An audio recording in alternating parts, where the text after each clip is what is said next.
Yang ketiga ada indemnity. Indemnity sering juga disebut sebagai prinsip ganti rugi. Perusahaan asuransi selaku penanggung harus memberikan ganti rugi kepada tertanggung sesuai dengan kesepakatan pada perjanjian atau polis. Kemudian nilai tanggungan harus sesuai dengan nilai klaim yang sudah diajukan tanpa pengurangan atau penambahan nilai. Yang keempat ada subrogation. Subrogasi berkaitan dengan kondisi di mana kerugian yang dialami tertanggung disebabkan oleh pihak ketiga atau orang lain. Jika melihat pasal 1365 KUA Perdata, pihak ketiga yang bersalah harus mengganti kerugian tertanggung. Lantas, bagaimana bila tertanggung memiliki asuransi? Dalam asuransi, subrogasi mengharuskan tertanggung memilih salah satu dari sumber pengganti kerugian, yaitu penanggung atau pihak ketiga.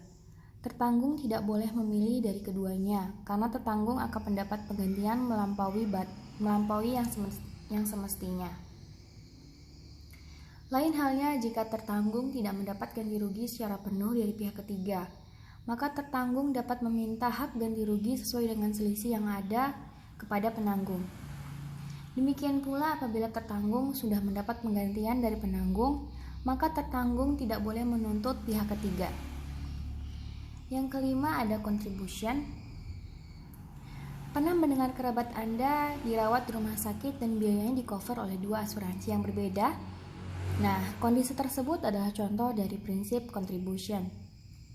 Dalam prinsip ini, pihak asuransi memiliki hak untuk mengajak penanggung lainnya untuk menanggung kerugian tertanggung. Misalnya, Pak Andi dirawat di ICU selama 7 hari dan memakan biaya hingga 200 juta rupiah. Tagihan perawatan Pak Andi di-cover oleh asuransi BCD sebesar 90 juta. Jika Pak Andi memiliki polis asuransi lain yaitu asuransi EFG, maka asuransi EFG hanya perlu membayar sisa tagihan yaitu sebesar 110 juta rupiah. Yang keenam ada proximate cause. Prinsip asuransi yang terakhir adalah prinsip kausa proksimal, di mana setiap kerugian yang terjadi pasti ada penyebabnya. Mengacu prinsip ini, penanggung hanya akan mengganti kerugian tertanggung apabila suatu peristiwa diakibatkan oleh penyebab yang diatur dalam polis. Sebagai masyarakat cerdas, mengetahui 6 prinsip asuransi adalah cara untuk memaksimalkan penggunaan produk asuransi yang telah dibeli.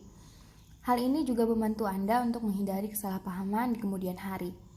Bagi Anda yang ingin memiliki asuransi sekaligus berinvestasi, asuransi jiwa unit-linked merupakan pilihan tepat karena produk ini memberikan manfaat pada keduanya.